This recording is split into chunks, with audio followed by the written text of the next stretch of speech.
आज हम बात करेंगे लेंस टर्मिनोलॉजीज के ऊपर, यानी ऐसी लेंस से मुतल्लिक कुछ टर्म्स हैं जिनका जानना बहुत ज़रूरी है, जो कि हमें फर्दर डेरिवेशंस के अंदर, लेंस से रिलेटेड डेरिवेशंस के अंदर काफ़ी हेल्प आउट करेंगी। अब सबसे पहले देखते हैं व्हाट इज लेंस। हम सिंपल वर्ड्स में डिफाइन करते हैं जी कि कोई भी ट्रांसपेरेंट मटेरियल जैसे ग्लास है यानी शीशा है या प्लास्टिक है, उसको आप इस तरह से काटो कि अगर वो उसकी टॉप एजेस जो है बारीक हो, सेंटर से मोटा हो, तो वो आपके पास कन्वेक्स लेंस कहलाता है, कन्वेक्स लेंस। ठीक है।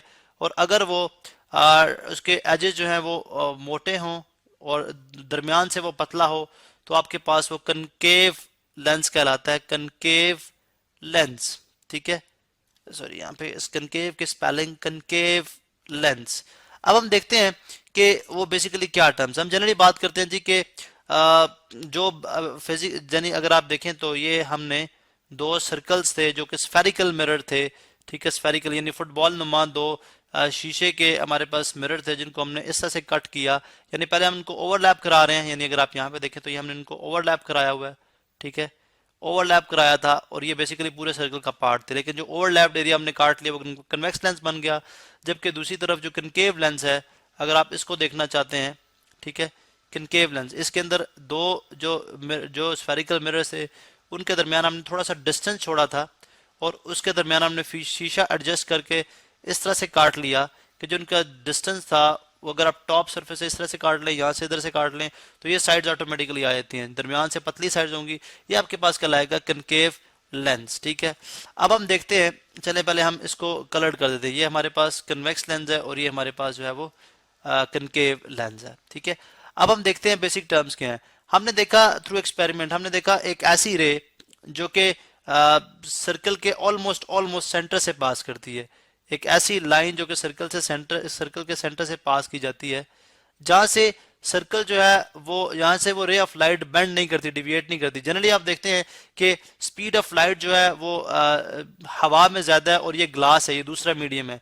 ठीक है, तो रिफ्रैक्शन ये कहती है कि सर्टेन एंगल के ऊपर आप इसको रिफ्लेक्ट करेंगे तो ये डिविएट करती है, नहीं अपनी डायरेक्शन चेंज करती है। ठीक है, लेकिन हम ये भी जानते हैं कि अगर हम उसको उस सरफेस के 90 डिग्री के ऊपर यानी परपेंडिकुलरली हम उसके ऊपर हिट कराएंगे तो वहां से वो लाइन जो है वो डिविएट, वो जो रे है, रे ऑफ लाइट है, वो डिविएट नहीं करेगी, यानी अपनी डायरेक्शन तब्दील नहीं करेगी, बिल्कुल सीधी पास कर जाएगी, क्योंकि ट्रांसपेरेंट मटेरियल तो पास करेगी।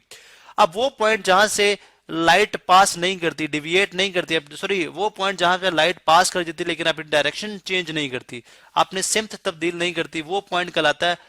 अब हमारे पास ऑप्टिकल सेंटर, ये जो पॉइंट है this is called optical centre. मैं यहाँ पे इसको लिख दूं, उसको हम डिनोट करते हैं ओ के साथ। ठीक है, optical centre, optical optical centre. इसी तरह से आपके पास जो कनकेव मिरर है, कनकेव लेंस है सॉरी, उसका भी ऑप्टिकल सेंटर ये वाला पॉइंट होगा जहां से रे ऑफ लाइट जो है वो पास करेगी। ठीक है, और अपनी डायरेक्शन तब्दील नहीं करेगी, और ये पॉइंट जो बेसिकली है हमारे पास कहलाता है ऑप्टिकल सेंटर, जिसको हम ओ से सिंपली रिप्रेजेंट कर रहे हैं यहाँ पे। अब नेक्स्ट एक टर्म है जो कि अब हम देखते हैं कि एक ऐसी लाइन जो कि सेंटर से पास करती है, एक ऐसी लाइन जो कि सर्कल के सेंटर से पास करती है, ठीक है, और अपनी डायरेक्शन तब्दील नहीं करती, ये बेसिकली लाइन जो है हमारे पास कहलाती है प्रिंसिपल एक्सिस। लेकिन इसके साथ एक और भी जो इम्पोर्टेंट बात है, ठीक है, वो ये है, चूंकि देखें ये लाइन तो आपकी ये लाइन भी हो सकती है, ये लाइन भी हो सकती है, ठीक है, ये लाइन भी हो सकती है जो सेंटर से पास करती है, लेकिन प्रिंसिपल एक्सिस होने के लिए एक और जो फर्दर कंडीशन है वो ये है कि वो जो लाइन होगी वो बेसिकली अगर आप इस मिरर को दो पार्ट्स में कट करते हैं, यानी इस तरह से, तो दोनों फेसेस के क्या होगी, परपेंडिकुलर होगी। अगर आप ये देखें, इसके भी परपेंडिकुलर है और इसके भी परपेंडिकुलर है, तो ये वाली जो लाइन होगी ये कहलाएगी आपके पास principal axis. This is called principal principal axis. इसका मतलब है सिर्फ वो एक ही लाइन हो सकती है जो के ऑप्टिकल सेंटर जो कि उस लेंस का प्रिंसिपल एक्सिस हो सकती है।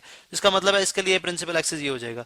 उसके बाद आप देखते हैं कि कन्वर्ज लेंस में हमने बात की थी कि जो according to laws of refraction है, लाइट रे ऐसे आती है, ठीक है, टू इधर बेंड होगी फिर एक पॉइंट पे आके फोकस हो जाएगी। इसी तरह यानी रे ऑफ लाइट जो है वो इस तरफ आती है, इस ग्लास के अंदर दाखिल होगी, अपनी डायरेक्शन थोड़ी चेंज करेगी, फिर जब बाहर निकलेगी फिर और नॉर्मल से वे बेंड करेगी। ठीक है, अभी अगर आप देखें तो तमाम की तमाम जो रेज हैं वो एक पॉइंट पे क्या हो रही हैं, इकट्ठी हो रही हैं। इसकी ये प्रॉपर्टी है कि तमाम रेज को एक पॉइंट पे इकट्ठा कर देता है। ठीक है, थोड़ा सा मैं डायरेक्ट बना दूं इसको, ये इधर और देन अगेन इधर। ठीक है, इसी तरह एक जितनी रेज लेंगे वो आपकी एक ही पॉइंट पे क्या हो जाएंगी, आके फोकस हो जाएंगी।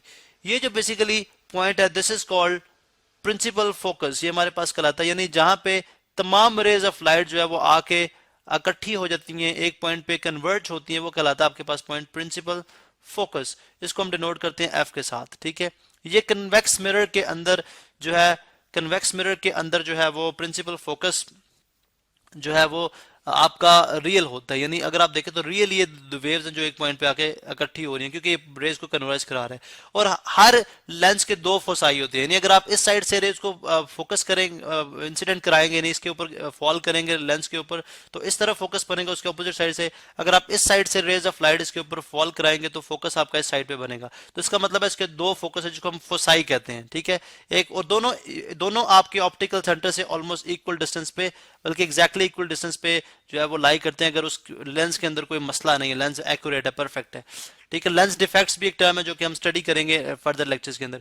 इस तरह कनकेव मिरर के अंदर आप जानते हैं कि रेज ऑफ लाइट जो है वो डिविएट हो, यानी वो डाइवर्ज हो जाती है, यानी एक पॉइंट पे इकट्ठी नहीं करती, बल्कि लॉज ऑफ रिफ्लेक्शन के मुताबिक वो क्या हो जाती है, डाइवर्ज होती है। इसी तरह अगर आप ये देखते हैं तो ये इस तरह जाएगी, ये इधर जाएगी, बेंड करेगी। इसकी रीजन भी हमने एक्सप्लेन की है कि क्यों ऐसा, लॉज ऑफ रिफ्लेक्शन के तहत ही है, ये जो रिफ्रैक्शन का फिनोमेना उसके तहत है। अब अगर हम इनको ट्रेस बैक करते हैं तो हमें फिर ये समझ आती है कि यार ऐसे है कि जैसे ये एक ही पॉइंट से जो है वो निकल के आ रही हैं, बज़ाहिर हमें ऐसे लगता है। तो ये जो पॉइंट है, ये पॉइंट कहलाता है फोकस, यानी जहां से अपेयर होता है कि अगर रेज को ट्रेस बैक करो तो वो एक पॉइंट पे आके उसी साइड पे जहां से रेज इंसिडेंट हो रही थी उसी साइड पे इकट्ठी हो जाएगी, ये पॉइंट कहलाएगा फोकस। इसी तरह से कनकेव लेंस जो होगा उसके भी दो फोकस होंगे। अगर आप रेज इस साइड से कराएंगे इंसिडेंट तो ये फोकस भी इसी साइड पे बनेगा, अगर रेज इस साइड से इंसिडेंट कराएंगे तो फोकस भी आपका इसी साइड पे बनेगा। तो इसके भी दो फोसाई है, लेकिन इसका जो फोकस है वो रियल नहीं है, वो क्या है, वर्चुअल है। वो रियल नहीं है, वो बल्कि क्या है, वर्चुअल है। चूंकि वर्चुअल से मुराद के एक्चुअली ऐसा नहीं है, लेकिन हम अस्यूम करते हैं कि अगर रेज को ट्रेस बैक किया जाए तो आपका फोकस यहाँ पे बन जाएगा, ठीक है। तो इस वजह से ये जो पॉइंट है ये कहलाता है फोकस। अब वो डिस्टेंस जो कि ऑप्टिकल सेंटर और फोकस के दरमियान का डिस्टेंस है, इसको हम बोलते हैं फोकल लेंथ। यानी अगर मैं यहाँ पे रेड कलर के अंदर इसको मैं कर दूं मार्क, यानी ये देखें, बल्कि इस केस में अगर मैं रेड कलर के अंदर इसको मार्क कर दूं तो ये जो डिस्टेंस है ऑप्टिकल सेंटर से फोकस तक, ये कहलाता है हमारे पास फोकल लेंथ। कन्वेव मिरर के अंदर फोकल लेंथ हम नेगेटिव लेते हैं क्योंकि वर्चुअल होता है, यानी रियल नहीं होता, रियल फोकस नहीं है, लेकिन ये वर्चुअल है, आप खुद से ट्रेस बैक करके रेज को बनाया हुआ है। तो ये क्या है, नेगेटिव फोकस लिया जाए, फोकल लेंथ आपका नेगेटिव होगा, इसको हम स्मॉल एफ से रिप्रेजेंट करते हैं, ठीक है।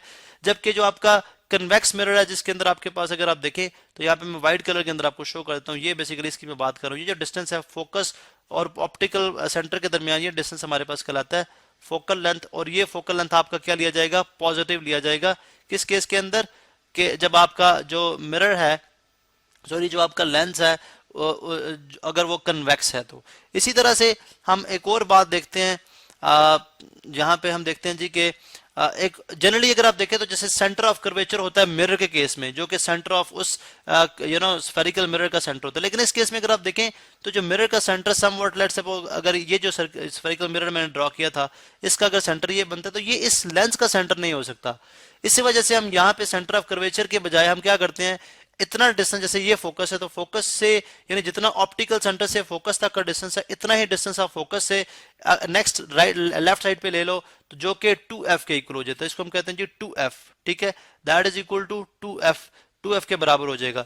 इसी तरह से अगर आप देखें तो आपके पास जो है और जो आपका कन्वेक्स मिरर है उस केस में भी अगर ये आपके पास फोकस है तो जितना ऑप्टिकल सेंटर से फोकस तक का डिस्टेंस है, फोकस से फर्दर उतना डिस्टेंस ले लें तो वो आपका 2f के इक्वल हो जाएगी। बेसिकली जो है ये इसलिए लिया जाता है चूंकि आप देखें, आप देख सकते हैं कि हमारे पास जो है वो जब हम इमेज ऑब्जेक्ट सर्टेन पोजीशन पे रखते हैं तो उसके इमेज को स्टडी करना हमारे लिए आसान हो जाता है, ताकि हमारे पास जितने इस प्रिंसिपल एक्सिस के ऊपर जो है पॉइंट्स होंगे हमारे लिए उनको स्टडी करना ज़्यादा आसान हो जाएगा। फिर एक और चीज़ है विच इज़ कॉल्ड एक जो लेंस है उसकी हाइट, ठीक है। अगर आप ये देखें तो ये लेंस की हाइट है, ठीक है, which is known as aperture of the lens. हम जनरली एक मिरर के अंदर उसको अपर्चर की फॉर्म में लेते हैं, लेकिन यहाँ पे भी अगर आप हाइट की बात करें तो एक लेंस की जो हाइट होगी वो कहलाएगी, यानी लेंस कितना लंबा है, ठीक है। इस तरह से सेंट्रल जो आप डिस्टेंस फाइंड आउट कर लेंगे, ठीक है, जो लाइन इसको दो पार्ट में कट करती है, ठीक है, वो जो हाइट है वो बेसिकली कहलाएगी आपके पास अपर्चर ऑफ द मिरर। तो ये बेसिकली कुछ टर्म्स थी जो कि बहुत इंपॉर्टेंट थी, जिनको अंडरस्टैंड करना हमारे लिए बहुत जरूरी है।